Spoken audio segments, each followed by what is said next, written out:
안녕하세요 여러분. 통합사회 지리편 세계 강수부터 시작할 수 있도록 하겠습니다. 원래 세계 강수 유형은 대부분 반이 진도를 나가긴 했지만 한 반 정도 못 나간 반이 있을까봐 선생님이 여기서부터 복습하는 차원에서 시작할 수 있도록 하겠습니다.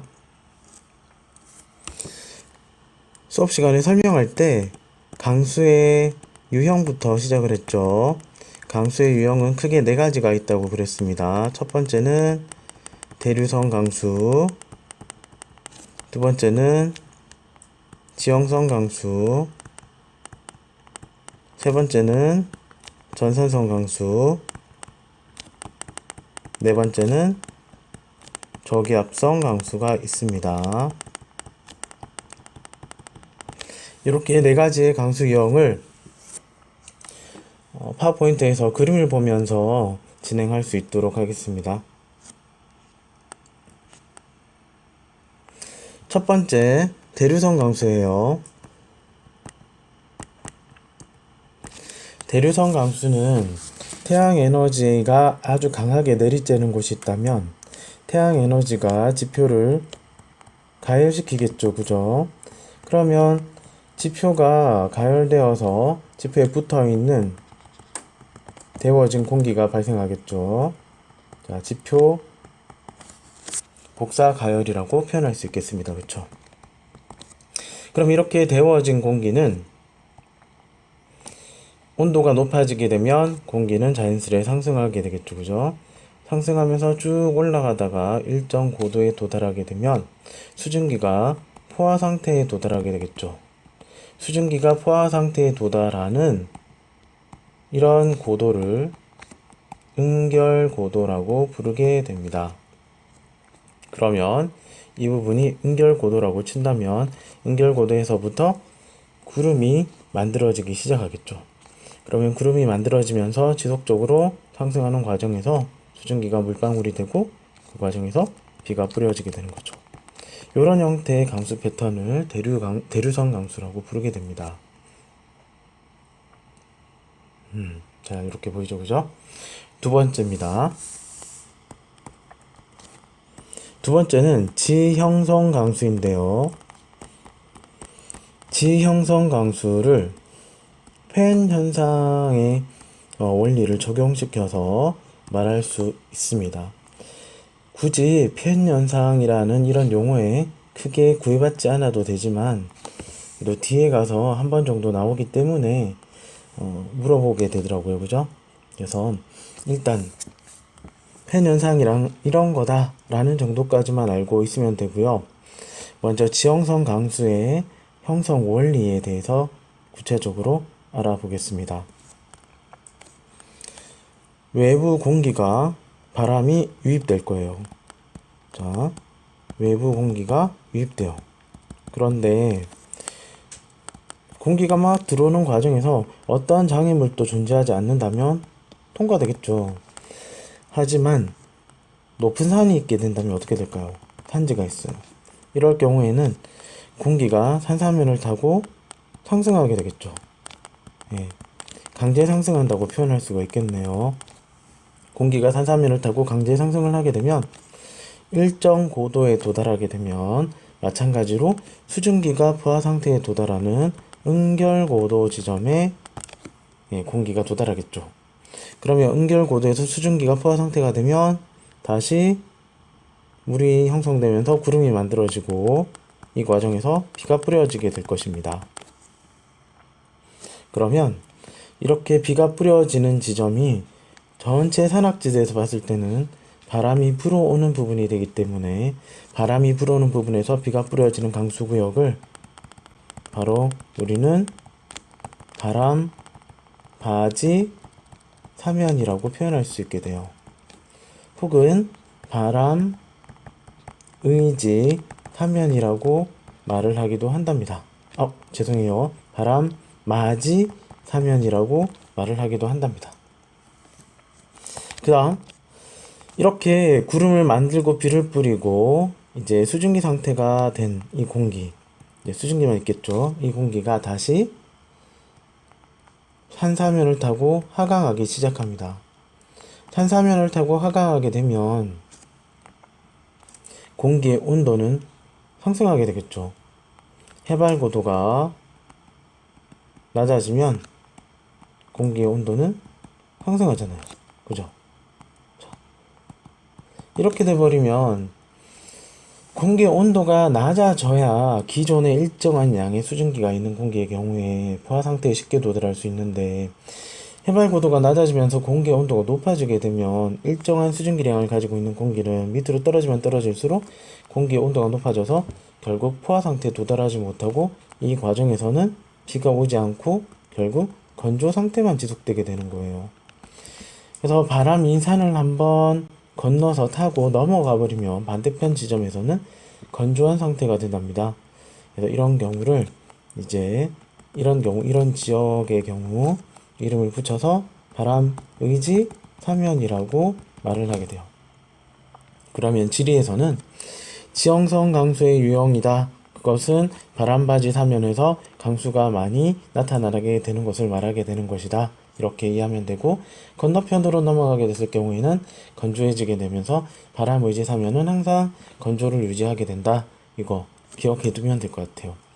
나중에 사막기후에 들어가잖아요. 그럼 사막기후에서 요 바람 의지 사면 관련해서 우리가 얘기를 많이 하게 되거든요. 자, 그러면 여기까지 정리됐고 그 다음 단계 넘어갈게요. 세 번째입니다. 세 번째는 전선성 강수를 얘기하는 그림이 됩니다. 찬 공기와 더운 공기가 만나는 거예요. 이렇게 찬 공기와 더운 공기가 만나면 만나는 접합 부위 지점에서 전선이 발생하게 돼요. 그리고 더운 공기는 비교적 가볍기 때문에 찬 공기를 밑으로 깔고 더운 공기가 비스듬히 위로 이렇게 올라가죠. 올라가는 과정에서 결국 더운 공기도 마찬가지로 연결고도에서 수증기가 포화 상태가 되면서 물방울이 만들어지겠죠. 그러면서 거대한 구름에서 이제 비가 뿌려질 거예요. 자, 이렇게 돼서 만들어지는 강수의 유형을 전선성 강수라고 표현을 하게 됩니다. 마찬가지 더운 공기가 찬 공기를 만나는 과정에서 이렇게 충돌하는 경우도 있지만, 우측과 같이 더운 공기의 속도가 빠르다든지 해서 찬 공기와 더운 공기가 만나는데, 평행하게 만나는 과정에서 더운 공기가 찬 공기를 타고 위로 비스듬히 이렇게 올라갈 수도 있게 되겠죠. 이렇게 되면 마찬가지로 찬 공기와 더운 공기가 이제 접합하는 부위에서 응결 고도에 도달했을 때 접합하는 부위에서 수증기가 물방울이 되면서 비가 뿌려지는 거예요. 자, 이런 형태가 모두 전선성 강수가 될 수 있겠습니다. 그 다음 네 번째는 저기압성 강수를 얘기하는 그런 자료가 되겠습니다. 저기압성 강수는 어떻게 만들어지는 것이냐면 열대 해상입니다. 열대 해상은 계속해서 고온다습한 상태죠. 그런데 이 고온다습한 정도에 의해서 수증기는 지속적으로 수면 위로 계속 공급이 되고 있는 상태예요. 그러면 수면의 고온다습한 상태에 붙어 있는 공기 자체도 같이 함께 고온다습해지겠죠. 그러면 이 고온다습한 공기는 계속해서 온도가 올라가면 더 이상 정체되지 못하고 상승하게 되겠죠. 이 고온다습한 공기가 상승해서 위로 계속 올라가게 되면 어느 순간 일정 고도에 도달하게 되면 요게 바로 또 마찬가지로 응결고도가 될 거예요. 자, 수증기가 포화 상태가 되는 응결고도에서 거대한 구름이 만들어져요. 근데 이때 이 저기압성 강수를 따로 표현한 이유가 뭐 때문이냐면 요 수면에서부터 엄청나게 많은 다습한 공기가 유입되고 수증기량도 아주 많을 거예요. 이 많은 거대한 수증기량이 모두 다 물로 변화하게 된다면, 그러면 이 과정에서 에너지는 다량으로 방출되겠죠. 다른 지역에서 발생하는 강수와 좀 다르게 수질행기량이 엄청나게 많았기 때문에 이것들이 물로 변하는 과정에서 에너지의 방출량이 매우 매우 크다는 거죠. 자, 그렇다면 이 강력한 에너지로 인해서 열 에너지도 방출되지만 역학적 에너지도 강화시켜주는 효과를 가져오게 되고, 그 과정에서 반시계 방향으로 수렴하는 이런 북반구 기준이에요. 수렴하는 이런 저기압이 결국 강력한 회전력을 강화시키게 만들면서 태풍을 발생하게 되겠죠. 자, 허리케인, 태풍, 토네이도 이런 것들이 모두 다 저기압성 강수의 사례가 될 수 있겠습니다. 자, 그러면 우리는 여기까지 해서 강수의 유형을 살펴봤거든요. 이 강수의 유형을 뭐 때문에 먼저 봤냐 하면 바로 건조 기후에서 적용될 수 있는 내용이 있었기 때문입니다. 먼저 건조 기후로 들어가기에 앞서서 한 가지 여기서도 건조 기후를 정리해 볼 수 있도록 할게요. 자, 선생님이 지난번에도 기후를 정리함에 앞서서 계속 주민들의 거주 불리한 기후부터 먼저 얘기한다고 그랬잖아요. 그죠? 그래서 그 과정에 열대, 그다음에 건조, 그다음에 한대 기후를 설명하게 됐죠. 이때 열대와 한대 기후는 바로 온도와 관련해서 인간의 거주 불리 환경을 나타내는 기후였고, 건조 기후는 강수와 관련해서 인간의 거주 분리 환경을 나타내는 기후가 되겠습니다. 그러면 이때 하나 더 추가시키자면, 열대는 그래도 고온다습하니까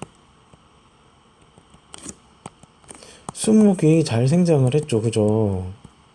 그 반면에 한대는 상당히 좋은 상태라서 수목 생장에는 방해가 되었고, 결국 수목 생장이 불가하고 목초, 풀 같은 거, 풀만 자라는데 풀도 거의 못 자라고 그냥 풀잎기 수준의 이런 일부만 자랄 수가 있었다라고 얘기를 했어요.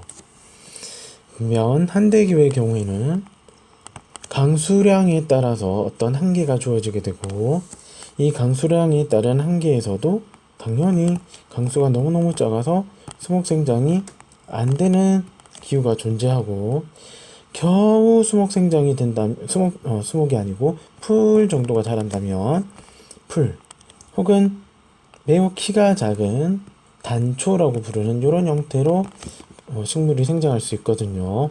그래서 이런 형태로 자라는 그런 식생이 분포하는 기후대도 건조기후 안에서 존재하긴 한답니다. 알겠죠?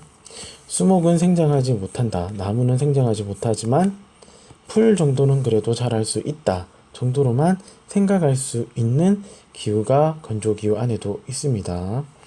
그래서 우리는 한대기후에서는 수목이 아예 못 자라고 아무것도 없는 정말 아이스만 있는 기후를 빙설이라 그랬고, 그래도 풀이나 잎기는 있다 하는 경우는 툰드라라고 얘기했죠. 건조기후에서도 마찬가지예요. 수목 생장이 아예 안 되고 풀도 잘 못 자라고 거의 모래 토양만 있다 이러면 사막기후가 되고요. 그래도 풀은 자란다 이런 기후를 스텝기후라고 얘기를 하게 됩니다. 자, 이 부분에 대해서 이제 들어가게 되는 거죠. 그러면 여기다가 조금 더 빈 공간에다가 하나 더 쓸게요.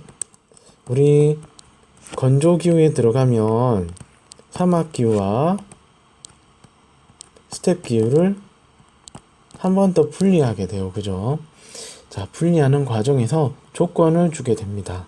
그 조건은 건조가 강수의 한계, 최대로 강수가 연총 강수량이 많이 온다 해도 500ml가 안 될 경우에 건조기후로 분리시키게 됩니다. 연총 강수량이죠. 요게 500ml가 안 될 경우에 건조기후라고 얘기합니다. 그 이유는 수목 생장이 안 되기 때문이죠. 건조기후에서 두 개의 기후로 나눈다고 그랬잖아요. 그래서 스텝기후와 사막기후로 나눌 수 있다라고 얘기를 했습니다. 자, 건조기후가 되기 위한 조건은 강수의 최대 한계치이기 때문에 연총 강수량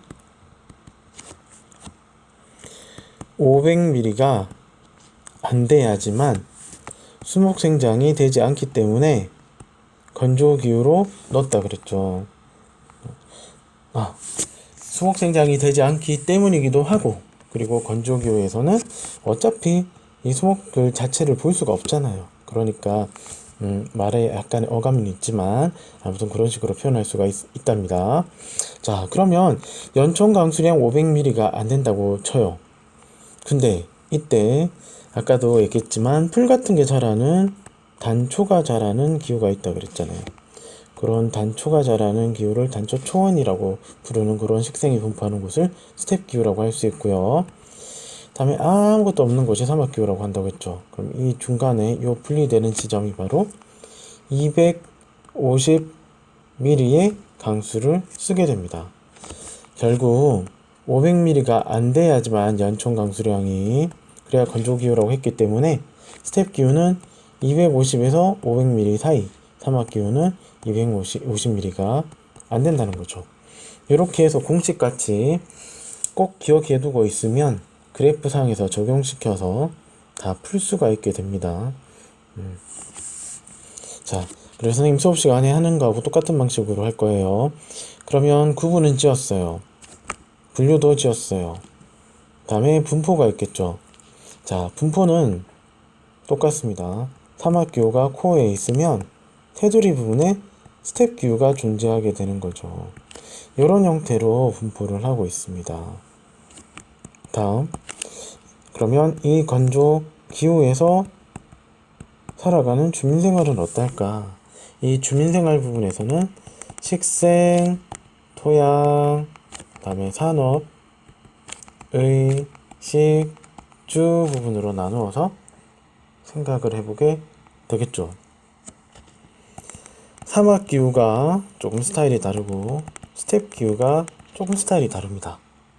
사막은 식생이 없다 그랬어요. 다 사질토죠. 선인장 물론 간혹 있긴 하지만 예외라고 했습니다. 토양, 모래질 사질토양이 쫙 펼쳐져 있죠. 그래서 토양도 사질토 형태. 산업, 유목을 하거나 혹은 사막에 드문드문 있는 오아시스가 있죠. 이 오아시스에서 농업을 하게 되는 거죠. 오아시스 농업은 별거 없죠. 대추야자를 재배하거나 드물게 관계 농업을 해서 밀을 재배하기도 하지만 그렇게 많은 양은 아닙니다. 다음 의식주 있죠. 의복, 사막인데 덥게 안 입겠죠. 그리고 사막인데 뭐 옷을 싹 다 가릴까요? 옷으로 몸을 모두 다 가릴까요? 아닐 것 같죠. 근데 옷으로 몸을 모두 가리지 않는다면 다 타버리고 병에 걸릴 수도 있죠. 그죠? 그렇기 때문에 남성, 여성 할 것 없이 모두 다 거의 눈코만 내놓고 옷으로 몸을 전체 다 가리게 됩니다. 상당히 폐쇄적인 거죠. 식문화. 식문화도 폐쇄적인가? 따지고 보면 그렇죠. 왜냐하면 거의 사막에 유목을 통해서 얻게 되는 양고기 정도만 먹게 되니까, 그죠? 그 다음에 주문화. 또 이것도 폐쇄적이네. 그죠? 자, 왜냐? 가옥이 모래바람으로부터도 피해야 되지, 강력한 태양빛으로부터도 피해야 되지. 그러다 보니까 대부분 다 가옥 자체의 구조가 폐쇄적이고, 그리고 건물들도 빼곡히 밀집해서 붙어 있어요. 태양의 강력한 일사에 의해서 차단돼서 골목길 같은 게 만들어지면 그 골목길에는 건물이 붙어 있으니까 그늘이 져 있을 거잖아요. 그렇게 되면 일사 차단 가능하죠. 그죠? 네, 그런 형태로 돼 있어요. 다음 하는 김에 스텝도 한번 정리하고 그런 다음 선생님이 사진과 다양한 것들을 볼 수 있도록 하겠습니다. 스텝은 식생이 단초 초원이라고 그랬어요. 그죠? 토양은 흑색토에 가까운데, 갈색토 혹은 흑색토에 가까운데 요거는 1학년 과정에서 말하지 않겠다라고 했습니다. 산업은 주로 유목을 하고 있죠. 여기서부터 양이나 소를 키우기도 하기 시작합니다. 자, 의복은 마찬가지로 가죽옷 같은 걸 입게 되는데, 아이고, 가죽옷. 네, 조금 더 두꺼운 옷들이 생기기 시작하죠. 스텝 기후적은 일교차가 생기기 시작하거든요. 자, 그리고 추울 때도 발생하기도 하고요. 사막도 마찬가지입니다. 예, 일교차, 연교차 모두 다 발생합니다. 그렇지만 사막은 온도가 막 영하로 떨어지진 않잖아요. 그렇지만 스텝 같은 경우는 영하로도 거뜬히 떨어집니다. 자, 식물나 이거 똑같아요. 육류를 선호하겠죠. 다음 주, 이게 좀 달라요. 유목이 주다 보니까 사람들이 가축을 데리고 집도 함께 떼가지고 휴대용 집 형태로 들고 다니기 때문에 집이 거창하게 고정식으로 할 수 없어요. 그래서 가옥 같은 경우도 대부분 가죽 텐트를 가지고 다닌답니다. 자, 이렇게 해서 우리가 전체적으로 한번 건조기후를 정리해 봤는데, 여기에 대한 내용을 적용시키면서 살펴볼 수 있도록 할 거예요. 자, 보다시피 사막기후와 스텝기후를 비교해 놨는데, 자, 봅시다. 아까 거 적용시켜 볼게요. 여기서 자, 얘네들이 아이고, 잠깐. 자, 얘네들이 어떻게 다르냐? 연총 강수량을 모두 다 합산을 시키면 250ml가 사막기후는 되지 않잖아요. 그죠? 근데 스텝기후 같은 경우는 연총 강수량을 모두 다 합산시키면 250ml가 넘어가게 됩니다. 자, 그래서 사막기후와 스텝기후로 분리시키게 됐던 거예요. 보다시피. 그리고 뭐 기온 부분에서는 사막기후를 구분할 때 기온을 잘 얘기하지는 않습니다. 다만 상당한 연교차를 가지고 있다는 것을 알 수 있죠. 일교차도 상당합니다. 자, 하지만 일교차가 연교차를 뛰어넘을 정도로 그 정도로 크지는 않습니다. 그 다음 또 보겠습니다. 남반구로 가볼까요? 남반구로 갔더니 전체 강수량을 다 합산시켜도 강수가 250ml가 안됩니다. 영총 강수량이. 그러면 이건 둘 다 사막이겠네요. 그죠? 둘 다 사막기후예요. 근데 한 가지 차이점이 있죠. 뭐가 차이가 있느냐? 중간에 기온이 가장 높은 시기가 좌측 거는 6, 7, 8월 달이고 우측 거는 기온이 가장 낮은 시기는 6, 7, 8, 높은 시기는 11, 2월 달이 되네요. 무슨 차이가 있는 거죠? 좌측과 우측이. 우측은 남반구가 되는 거죠. 우측은 남반구. 맞죠? 네. 이렇게 얘기할 수가 있는 거죠. 그래서 애초부터 선생님이 공전 궤도를 머릿속에 잘 떠올리고 있으라고 했습니다. 태양 에너지가 가장 많이 들어온 시기가 북반구 기준으로는 6, 7, 8월, 남반구 기준으로는 12, 1, 2월이다.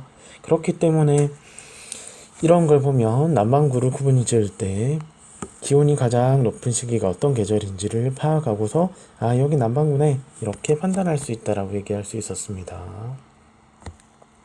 자, 건조 사막기후로 한번 들어가 볼게요. 분포입니다. 보다시피 가장 코어 내륙에는 사막기후가 있고요. 테두리 부분에 건조기후가 있을 수 있겠네요. 그죠? 보니까 진짜 테두리 부분에 스텝기후가 있을 수 있죠.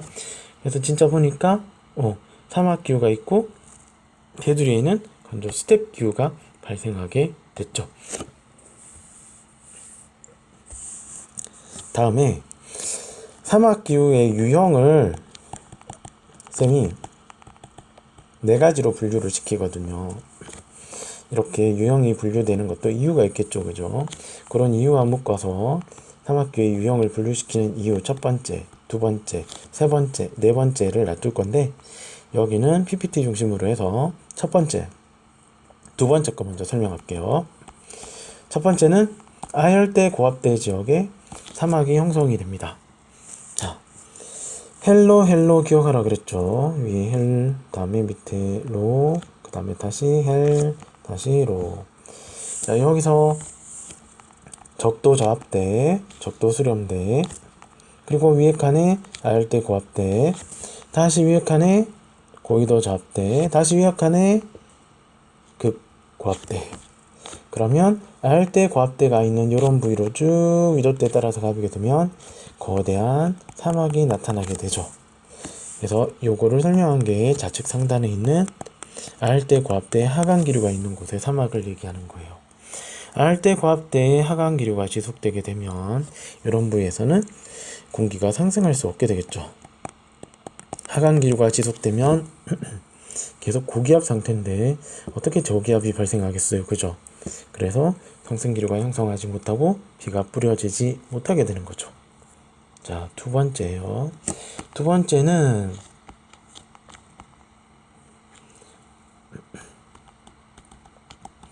내륙 깊은 곳에 있는 사막을 얘기합니다. 내륙 깊은 곳에 있는 사막의 경우에는 해양의 습한 공기가 차단되겠죠. 자, 일례로 저쪽에 몽고 쪽에 있는 고비 사막 같은 데 볼까요? 중앙아시아 내륙부에 있는 사막도 볼까요? 해양의 습한 공기가 이 안쪽으로 다 못 들어옵니다. 결국 내륙 깊은 곳에 있어서 자연스럽게 바짝 말라가면서 건조해지게 되는 거죠. 이렇게 만들어진 사막이 바로 좌측 하단에 있는 이런 모식도가 되겠습니다. 해양의 습한 공기가 들어오지 못해서 차단되고 내륙부에는 지속적으로 건조한 공기만 존재하게 되고 건조한 공기가 오랫동안 계속 머물면서 사막이 형성되게 되는 거죠. 그 다음 사막 형성 유형에서 세 번째와 네 번째 유형을 살펴보도록 할게요. 세 번째는 한류 사막이에요. 한류가 형성되는 곳에 사막이 있다? 어떤 케이스이냐? 이것도 마찬가지로 적도 수렴대, 그 다음에 알대 고압대, 고위도 저압대, 극고압대. 그러면 알대 고압대 요걸 한번 볼까요? 알대 고압대에 북반구와 남반구가 존재하는 지점이 있겠죠.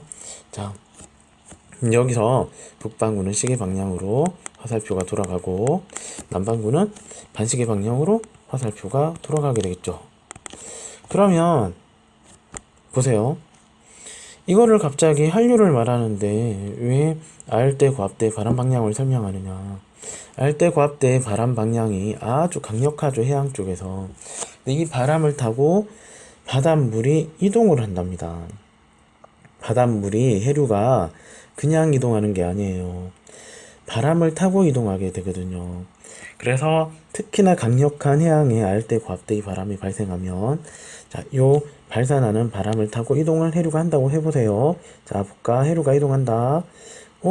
이 과정에서 한번 보세요. 극지방에 아주 차가운 바닷물을 끌고 중저위도 쪽으로 오게 되죠. 그러면 중저위도 쪽에 오게 되면 바닷물의 수면은 상당히 차가워지게 돼요. 하지만 주변의 공기는 따뜻한 공기가 원래부터 있어 왔죠. 그러면 따뜻한 공기에 밑에 붙어있는 수면의 공기는 상당히 차가워요. 갇혀져 버려죠, 찬 공기가.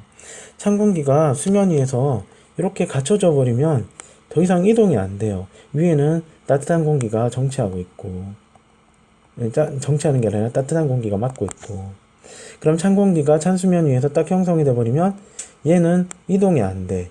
그냥 그 자리 가만히 있게 되는 거죠. 그러면 찬 공기가 계속 정체돼서 존재하는 곳은 상승 기류가 잘 형성되지 못하게 될 테니까 찬 수면 위에 찬 공기고, 이 찬 공기가 또 따뜻한 공기랑 마주치면서 지속적으로 왔다 갔다 하는 과정에서 거대한 안개를 만들게 되는 거예요. 근데 이렇다고 이게 구름을 형성시켜서 비를 뿌리느냐? 상승 기류가 형성되지 못하기 때문에 그런 일도 잘 벌어지지 않아요. 그래서 한류가 있는 주변의 사막 같은 경우는 상당히 건조해지게 되고 비가 한 번도 오지 않기 때문에 때에 따라서는 2, 3년 동안 단 한 번도 내리지 않는 경우도 많답니다. 그래서 이 지역은 상당히 건조해지게 되고 결국 사람들은 물을 구하기 위해서 엄청난 노력을 하게 되겠죠. 다음 네 번째 구역입니다. 네 번째 구역은 바로 우리가 아까 했던 강수의 유형에서 바람 의지 사면에서의 강수를 설명하는 내용이 돼요. 바람 의지 사면에서의 건조함인 거죠. 바람 바지 사면은 강수가 발생하지만 바람 의지 사면에서는 건조해진다라고 선생님이 얘기했어요. 지형성 강수에서의 어떤 유형이었고 이걸 팬현상의 원리라고 설명한다고 했거든요. 자, 그럼 볼게요. 로키 산맥이 미국에선 이렇게 형성, 다음에 안데스 산맥이 남미에선 이렇게 만들어져 있어요. 근데 자, 바람이 편서풍이 중위도에선 일정하게 불어온다는 거 들어봤죠, 그죠? 편서풍이 중위도상에선 일정하게 불어요. 그럼 이게 편서풍이 불어서 꽝 충돌하는 부위는 바람바지 사면, 건너편으로 넘어가면 바람의지 사면이 되는 거예요. 마찬가지 남반구도. 그렇게 되면 바람의지 사면의 요 부위에서는 건조해지게 되는 거예요. 바람의지 사면 부위에서는 건조해지게 되는 거예요. 결국 요 구역이 지속적으로 유지가 되는 과정에서 사막이 만들어지게 되는 거죠. 자, 요게 네 번째 유형, 오른쪽에 그림이 있죠. 맨 처음에 편서풍이 막 불어서 해양에서 온다. 오는데 산지랑 충돌해서 비를 뿌렸다. 하지만 건너편으로 넘어간 바람의지 사면에서는 건조해져 버린다. 라는 것이 원리였다라고 얘기했습니다. 보세요. 한류 사막 주변에 고원지대에 형성된 우유니 사막인데 이 우유니 사막에 보면 비가 오지 않아서 상당히 건조하게 변한 것을 볼 수가 있습니다. 그런데 2, 3년에 한번 비가 오게 되면 폭우가 쏟아져서 이렇게 거울처럼 빛나는 사막이 만들어지기도 하죠. 물이 좀 차 있는 거예요. 그런데 사막은 기본적으로 물이 잘 흐르지 않아요. 그래서 갇혀있는 호수가 이렇게 형성이 되는데 이렇게 갇혀있는 호수가 있을 경우에는 이 물을 사람들이 관계농업을 한다고 수로를 뚫어서 너무 많이 사용을 해버리게 되는 순간 어떻게 된다? 모두 말라 비틀어져 버리게 되는 거예요. 그래서 모두 말라버리게 되면 마지막에는 물이 쪼그라들어서 요거밖에 안 남아있어요. 자, 그래서 사막 지역에 있는 호수 같은 경우는 사용할 때 매우 주의를 해서 사용해야 된답니다. 자, 여기 링크 거려져 있는 것들은 나중에 쌤이 중간고사 끝나고 좀 다다음 주에 되면 다다다음 주가 되네? 그러면 한가해지게 되면 그때 링크 걸려 있는 것들 좀 보여주도록 하겠습니다. 자, 그러면 여기까지 해서 우리가 사막기후지역도 좀 많이 살펴봤어요. 강수량이 매우 많은 고온 다습한 열대우림기후랑 강수량이 매우 적은 사막기후지역의 어떤 가옥구조도 한번 비교해 볼게요. 비가 너무 오는 거지. 비가 너무 많이 와서 이거를 극복해야 돼요, 인간이. 그러면 가옥을 지을 때 비가 너무 많이 오는 지역은 평평하게 지으면 무너져 내리겠죠. 비의 무게 하중 때문에. 그래서 이렇게 짓잖아요. 어떻게 짓냐면 아주 가파른 경사로 가옥의 지붕을 만들게 된답니다. 자, 다음. 그러면 건조기후지역 이때까지 다 했습니다. 이제 주민생활에 들어가서 가옥구조부터 보는 거예요. 사막기후지역은 연강 수량이 250mm가 안 돼. 그래서 수목이 자라질 못해. 식물 성장도 거의 없어요. 선인장으로 집 만들 수 있을까요? 못 만들죠, 그죠? 그러면 결국 거기 있는 흙으로만 집을 만들어야 돼요. 그래서 흑벽돌집이 생길 수밖에 없었던 것이죠. 자, 그냥 보다시피 폐쇄적인 흑벽돌 가옥이 생깁니다. 좀 더 볼까요? 지붕은 평평하죠. 비가 안 오니까. 그 다음 집들이 매우 촘촘하게 있습니다. 여기 선생님이 한번 가봤는데 진짜 사람이 한 명밖에 못 지나가요. 그 정도로 좁게 골목이 만들어져 있어요. 그리고 상도 매우 작고 벽체는 매우 두꺼워요. 모두 다 뭐 때문이다? 일사를 차단하고 그늘을 만들어 보기 위함이다. 자, 그렇게 이해하면 되겠습니다. 사진에서 보는 바와 같이 이런 형태의 집들이 이제 가옥이 만들어지는 거예요. 사막기후지역의 의복. 아까 쌤이 폐쇄적이라고 얘기했잖아요. 그죠?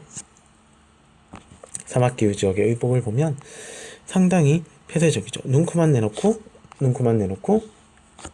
모두 다 가렸습니다. 남성은 흰색 옷을 입고 여성은 검은색 옷을 입었는데 합리화하기에는 조금 보기가 이상하죠. 그죠? 그래서 사실 합리화해서 과학적으로 들어가서 분석하는 케이스도 있지만 신경 쓰지 말고 그냥 나중에 문화할 때도 한번 나오는데 여성의 옷 같은 경우는 문화적인 이슬람교의 어떠한 영향력이 들어가 있다라고 생각해도 틀린 말이 아니랍니다. 자, 보는 바와 같이 사막은 식생이 전혀 없습니다. 모두 다 모래질 토양으로 구성되어 있죠. 그죠? 자, 그리고 선생님 가서 찍었다고 그랬잖아요. 오아시스 뭐 쪽에서 좀 떨어져서 멀리 바라보게 되면 가옥이 이렇게 형성이 돼 있고 근처에 대추 야자들이 이렇게 자라나는 걸 볼 수 있고 대추 야자를 통해서 어느 정도 수입원을 올리기도 하는데 매우 취약합니다. 보는 바와 같이 이렇게 생긴 거. 자, 하지만 뭐니 해도 사막기후 지역은 식을 중시하는 것보다도 오히려 용수 확보가 첫 번째가 되겠죠. 그죠? 굉장히 물 구하기가 어려운 사막도 있다 그랬잖아요. 한류 사막이죠. 한류 사막에서 물을 구하기 위해서 용수를 확보하기 위해서 얼마나 처절한 노력을 하는지를 보여줄게요. 자, 한류 사막의 찬 바다 위에 찬 공기. 그래서 이 찬 공기가 다시 그 위에 있는 조금 따뜻한 공기, 이런 것들과 따뜻한 공기 이런 것과 만나게 되면 안개가 생기게 된다 그랬고, 이 안개가 쫙 깔리면서 찬바다 위에 쫙 깔렸다. 하지만 이 찬 공기는, 차가운 공기는 상승을 못하고 정체돼서 깔려버렸어요. 그래서 얘는 너무 안정해서 상승 기류가 형성이 못 되니까 비는 오지는 못한다 그랬어요. 그러면 요런 찬바다 한류에 있는 찬 공기가 있는 곳의 주변에 있는 요런 해안가는 다 사막이 형성되는 거예요. 이 사막은 비가 오지 않는다 그랬어요. 비가 오지 않으나 간혹 가다가 안개를 몰고 오는 바람이 이쪽으로 수평으로 들어오게 되면 이 바람을 가지고서 뭘 한다? 와카워터를 구한다. 자, 이렇게 이해하면 되는 거죠. 그래서 안개를 몰고 온 바람이 막 들어왔다가 꽝 하고 그물망에 걸리면 그물망에 이렇게 수증기들이 물방울로 변하면서 걸리게 돼요. 자, 어차피 물방울이었네. 구름을 몰고 온, 안개를 몰고 온 바람이니까. 그래서 물방울들이 막 걸려가지고 요게 결국 내려와서 이런 식으로 이제 물속에 저장, 물탱크 속에 저장. 자, 저수탱크에 한번 모았다가 그 다음에 파이프라인으로 들고 와서 물탱크 속에 저장했다가 다시 집으로 공급해주게 되는 것이죠. 그리고 또 다른 사막기후 지역은 카나트라는 걸 만들게 돼요. 카나트는 사막에도 보면, 사막 근처에 멀리 보면 어떤 산악지대가 막 형성이 돼 있어요. 요 산악지대 같은 경우는 안반체 산악지대가 많이 있지만, 산지 같은 경우에는 간혹 지형성 강수가 발생하게 되고, 이 과정에서 물이 살살 형성이 돼요. 비가 와서. 그럼 이 빗물이 지하로 안반체 틈 사이 비집고 내려가서 지하로 내려오고, 그런 다음에 지하에 지하수를 만들게 되고, 이 지하수가 쭉 사막 밑으로 흘러내려요. 근데 이제 마을이 들어섰잖아요, 어딘가에.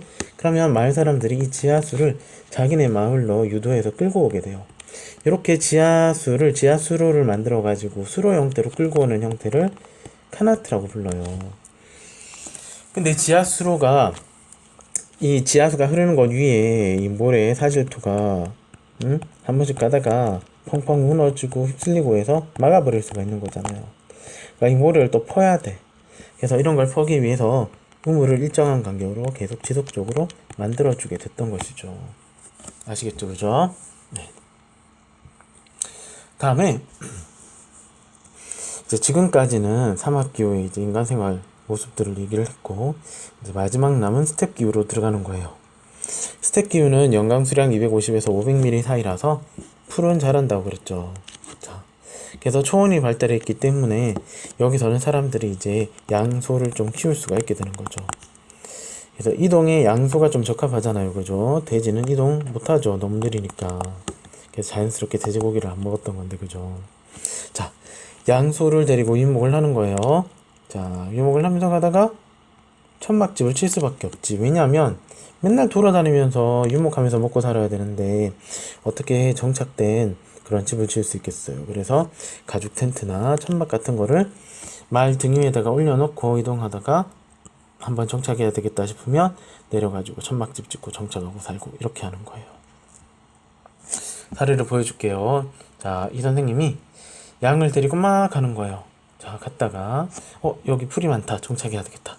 그러면 여기 있는 천막집을 지어요. 이 천막집을 몽골에서는 게르라고 부른다 그랬어요. 그러다가 다시 또 풀 많은데 다시 또 새로 찾을래 이러면서 풀 많은데 가서 또다시 집을 만들고, 그리고 이런 천막집을 지어서 게르를 또 형성하고, 다음 또 풀이 다 떨어졌다. 그러면 딴 데다 좀 더 정착을 해야 되겠다 해서 또 이동을 하는 거야. 딴 데 가가지고 여기서 다시 또 양들 막 키우고 천막집 만들어서 좀 살다가 또 이동하고, 그렇게 하는 거예요. 그래서 보다시피 이렇게 게르의 천막촌들이 형성되어 있는 것을 볼 수가 있답니다.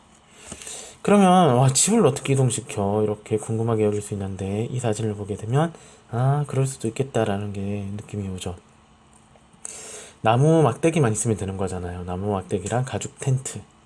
그래서 이거를 갖다가 말의 등에다 싣고 이동시켰다가 여기 멈춰야 되겠다 싶으면 다시 천막 짓고, 이런 식으로 하는 거예요.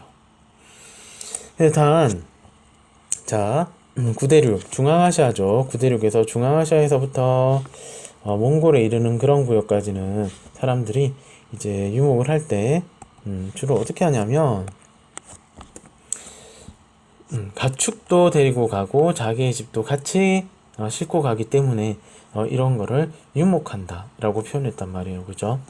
근데 반면에 신대륙, 호주 같은 경우에, 그리고 북중남미로 가는 거예요. 미국이나 혹은 아르헨티나 쪽으로 가게 되면 자기 집까지 이동시키지는 않아요. 가축을 그냥 고정된 자기 집에서 정착을 한 다음에 거기서 쫙 풀어버려요. 그래서 굉장히 규모가 크죠. 가축의 두수도, 사육 두수도 많고 해서 기업적으로 방목을 한다, 이런 식으로 표현을 하게 됩니다. 그래서 한 가정이 가지고 있는 집이 경상북도 크기 정도 된다고 그랬잖아요. 그 집에 가축을 풀어놓고 키우는 거예요. 엄청난 거죠. 거의 기업형이 될 수 있다는 거죠. 그죠? 그래서 이런 식으로 방목을 하고 있다라고 생각하시면 되겠습니다. 자, 여기까지 해서 우리가 다 열대, 한대, 건조 기후 관련해서 다 살폈던 거예요. 그러면 살짝 비교만 먼저 해볼게요. 가옥 가지고 계속 우리가 말하면서 비교하고 있는 거예요. 가옥의 재료와 지붕을 갖다가 기후 측면에서 설명해 보자 했죠. 그러면 기온과 강수로 나누어서 기온 측면에 대처하기 위해서는 가옥의 재료 어떻게 했는가. 자, 기온 측면, 고온 다습하기 때문에 나무들이 이렇게 잘 자라니까, 그러니까 목재 형태로 이렇게 해서 가옥을 지을 수가 있고, 지열이 너무 더워서 지열이 많이 올라오니까 요걸 차단하기 위해서 고상식으로 했구나 라고 생각할 수 있겠죠. 그리고 사막기후 지역은 수목이 생장을 못하니까, 너무 건조하니까, 그러면 여기서는 그냥 흙을 싹 다 모아서 흙벽집을 만들었겠죠. 기온과 가옥 재료랑 연결시켜서 얘기할 수 있었다. 그죠? 그 다음 강수와 또 한번 연결시켜 볼까. 자, 열대우림 쪽에서는 상당히 비가 많이 온다. 비가 많이 오니까 이렇게 평평한 지붕을 만들 수가 없어요. 그래서 경사진 지붕을 만들어서 빗물이 빨리 빠져나가게 해줬다. 가옥 같은 경우에. 자, 그런 다음에 나의 사막기후 지역 같은 경우는 비가 거의 오지 않기 때문에 평평한 지붕을 해도 집이 무너지지 않는다. 이런 차이점이 있다라고 생각을 해주면 되겠습니다. 이것도 읽어볼까요? 그 남자는 허리에서부터 무릎까지 오는 붉은색 짧은 천 하나만을 두르고 있었다. 그 대신 몸에는 많은 치장을 하고 있었다. 이렇게 됐죠.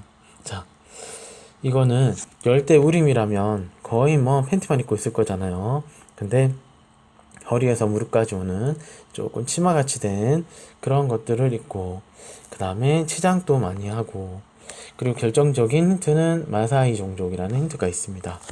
자, 이걸 통해서 우리가 알 수 있는 것은 이러한 기후지역은 사바나 기후지역이다 라고 얘기할 수가 있는 거죠. 네. 마사이는 아프리카의 사바나 기후지역에서 많이 거주하고 있답니다. 그 다음 가나 지역을 한번 지도에서 골라보자 했거든요. 가는 사막기후, 모르는 사람 없죠. 나는 자, 이렇게 빙하 만연설이 막 조금 남아있는, 하지만 어딘가 모르게 좀 열대스러운, 자, 그런 곳인데 바로 고산지대죠. 열대고산입니다. 망토를 입고 있죠. 스텝에서도 이런 형태는 나타나긴 합니다. 자, 그러면 가서 골라볼까? 사막 기후는 A죠, 그쵸? 사하라 사막. B는 사바나 지역이죠. C는 멕시코 고산지대 맞죠? 자, 그래서 가는 A, 나는 C가 되게 되는 거죠. 제일 마지막 이제 마무리까지 왔습니다. 자, 여기 이거 그래도 중요하니까 마지막 정리 좀 잘해야 되겠죠. 여기서는 다우지와 소우지를 구분 짓는 걸 하게 되는 거예요. 첫 번째로 전 세계에서 다우지가 어딘지부터 판단해 봅시다. 여기에 보면 파란색 동그라미가 세 구역에 있죠. 이 세 구역 모두 다 보시게 되면 모두 강수량이 많은 지역이에요. 다우지예요. 근데 적도에 걸쳐 있죠. 결국 이건 뭐다?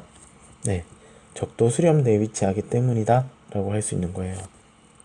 자, 헬, 로우, 헬, 로우 이렇게 표현한 거예요.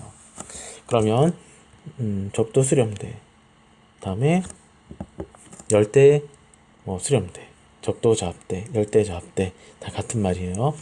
적도 수렴대에 위치하기 때문에 다우지가 됐다. 자, 그 다음 여기는요 선생님 물어보잖아요. 자, 이쪽에 연두색 부분도 다우지거든요. 여기는 바로 고위도 저압대가 있죠. 고위도 저압대, 고위도 저압대, 고위도 저압대 자가 있기 때문이다. 그러면 여기는요. 자, 여기 지금 하늘색의 빨간색 부분 보이죠? 이 하늘색의 빨간색 부분, 이 부분이 전 세계에서 가장 최다우지를 이루는 벵골만에 있는 아삼 지방입니다. 아삼. 여기가 왜 최다우지냐? 자, 원래 열대 사바나 몬순 지역이기 때문에 이 구역도 비가 많이 온다고 할 수 있는데 더 비를 많이 오게 해버린 거예요. 그래서 사바나는 탈락. 그래서 이 아삼 지방은 열대 몬순이라고 표현하게 되는데 왜 이런 일이 벌어지는지 볼까요? 계절풍이 여름에 불어오는 거예요. 자, 여름에 남쪽에서부터 인도양의 고온다습한 바람이 막 불어온다. 그런데 히말라야 산맥이랑 꽝 충돌하는 거예요. 그러면 히말라야 산맥의 바람바지 사면이 발생하게 되는 거죠. 히말라야 산맥의 바람바지 사면 요 구역이 바로 아삼 지역이 되게 됐던 거고 결국 강수량이 매우 많아지게 됐던 거랍니다. 다음, 그러면 강수량이 적은 지역은 어딜까요? 네 번째, 강수량이 적은 지역. 여기 분홍빛이 있는 구역 있죠? 여기는 보세요. 아열대 고압대가 있죠.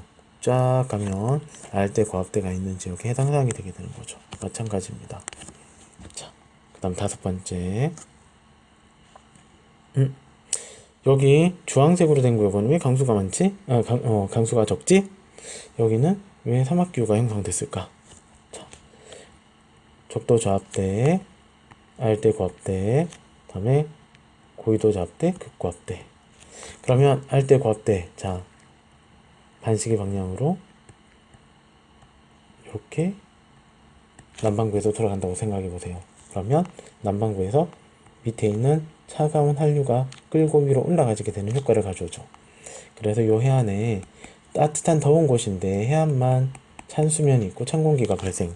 여기도 마찬가지 해안만 찬 공기가 있고 찬 수면이 발생. 자, 그러면 바로 근처는 안정된 대기 때문에 사막이 형성된다 이 말이었던 거죠. 그 다음 여기 자주색 요 구역은 습한 공기가 바닷가에서 고온다습한 인도양의 습한 공기, 태평양의 습한 공기가 전혀 저 안쪽까지 도달을 못해요. 그래서 결국 계속 바짝 마른 상태대로 오랫동안 지속되면서 내륙에 건조한 사막이 만들어진 구역이 되게 되겠습니다. 그래서 선생님 여기 띠에 따라서 뭐 저기압되면은 모두 비가 많이 와야 되는 거 아니에요? 하지만 금방 선생님이 얘기한 것처럼 이런 각각의 특이점이 존재하기 때문에 100% 일치하지가 않는다라고 얘기했던 거잖아요. 그죠? 알겠죠? 네. 자, 그 다음. 여기 있는 녹색은 신경 쓰지 말라 그랬고, 그 다음. 오른쪽에 신대륙에 있는 녹색 있죠? 여기는, 자, 로키, 그 다음에 안데스 산맥을 끊는 거예요. 그러면, 편서풍이 불어오는 걸 또 한번 표시해 보는 거예요. 그러면 눈치챘죠, 그죠? 편서풍이 불어와서 자 산맥이랑 꽝 충돌 건너편으로 넘어갔다. 바람 의지 사면의 건조 지역이다. 산맥이랑 꽝 충돌 건너편으로 넘어갔다. 바람 의지 사면의 건조 지역이다. 그래서 사막이 형성됐다.